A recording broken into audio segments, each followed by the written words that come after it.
Okay, so we have 4 exponent s plus 4 exponent x is equals to 1. We have to find the x. So I will say that this one is having coefficient of 1. It's having coefficient of 1. And this one too having coefficient of 1. So I can add this and this. I can add 1 plus 1, which will give us 2 of 4 exponent x, which is equal to 1. Yes. Now let's divide through by 2. So we have 4 exponent x is equals to 1 out of 2. Now the 4 is the same as 2 exponent 2. Per our inverse rule, 1 over 2 is the same as 2 exponent negative 1. So you are going to have 2 exponent 2x is equal to 2 exponent negative 1. Now since the base are the same, it means the exponents are also the same. So we have 2x is equal to minus 1. X equals minus 1 out of 2. This is very simple, very, very simple. Now let's look at it. Okay, so we are solving this one.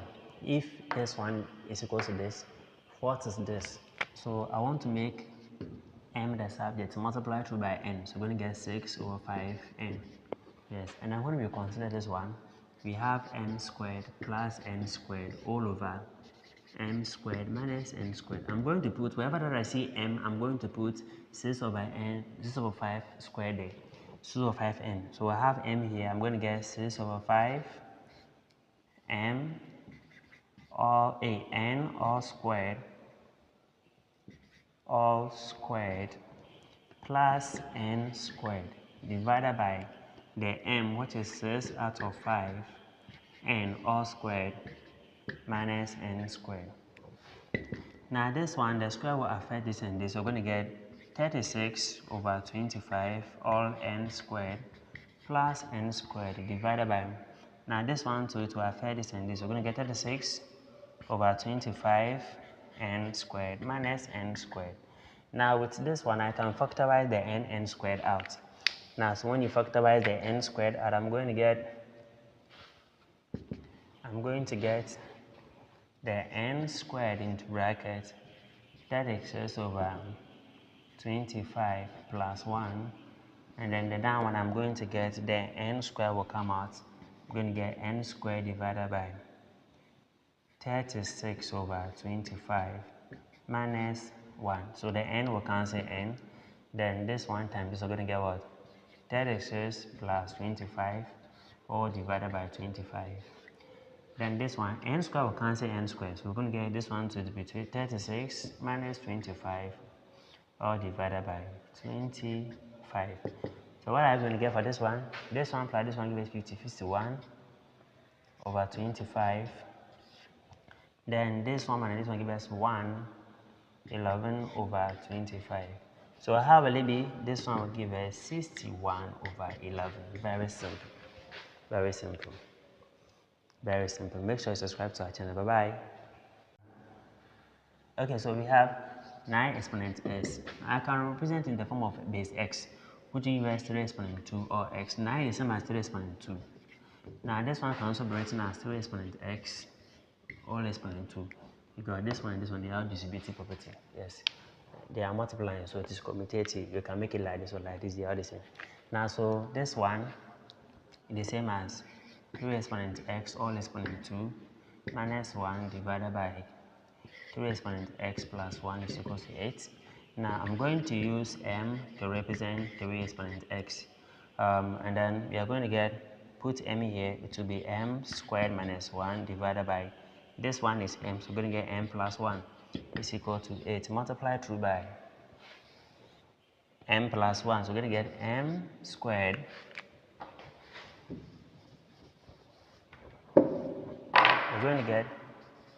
m squared minus 1 is equal to this one multiplying this, 8 multiplying m plus 1. So we have m squared minus 1 is equal to 8m plus 8. So the group like terms minus 8m minus 1 minus 8 equals 0. We're going to get m squared minus 8m minus 9 equals 0. Now with this one, you look for two numbers. Here you look for two numbers. Which numbers? We're going to get 9 and 1. 9 and positive 1. So we have m, when you factorize this one, you have m minus 9 and then m plus 1 equal to 0. So it means m is equals to 9 and then m is equals to minus 1. M is equals to minus 1. Now since m is equals to minus 1, we can't use that one to solve for x. So unless I use m is equals to 9.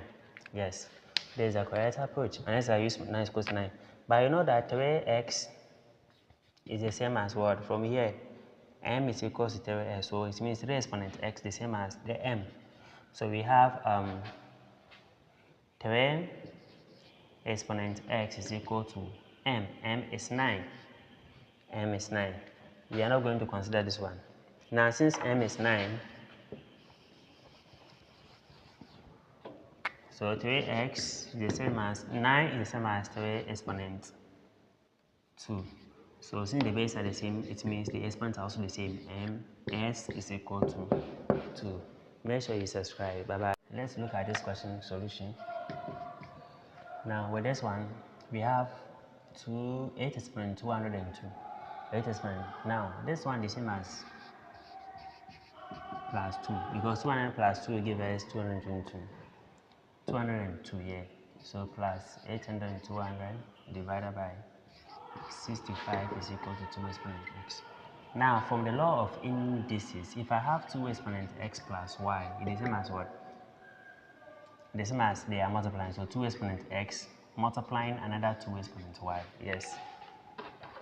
So this one means that I have 2 exponent 200 multiplying 8 exponent 2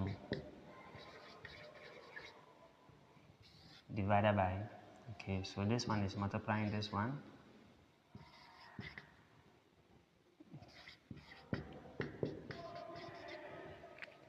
Now what is 2 exponent is 64. 2 exponent 8 exponent 2 is 64. So I have 64 multiplying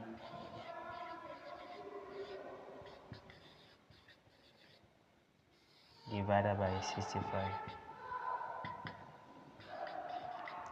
Now this is 8 exponent 200 having the coefficient of 64. This one is also 8 exponent 200 have a coefficient of 1. Now this one has a coefficient of 1. The coefficient of 1, so we can add 1 plus 64, which will give us 65. So we are going to get 65 multiplying 8 exponent 200 divided by 65 equal to 2 exponent 8. You see, so 1 plus 1 will give us 65. This and this will cancel. We're going to get 800 exponent 200 is equal to 2 exponent x. Now 2 exponent 3 is the same as 8. So it means that this 8 is the same as 2 exponent 3 having another 2 exponent 200 is equal to 2 exponent x. Now 3 times 2 will give us 6. So 2 exponent 600 is equal to 2 exponent x. So x is equal to 600. It's very simple. Make sure you subscribe to our channel. Bye. Okay, so given that a squared minus b squared is equal to 18 and a minus b is equal to 9, what is a plus b? Okay, so this is simple solution. Now we have a squared minus b squared is equal to 9 is equal to 18. You see this one is difference of 2 squared. So a minus b squared is the same as a plus b and then a minus b is equal to 18. What is a minus b? A minus b is equal to 9. So I'm going to have a plus b multiplying a minus b, which is 9, is equal to 18. So we have a plus b is equal to, divide both sides by 9, divided by 9. So a plus b is equal to 2. This is very simple.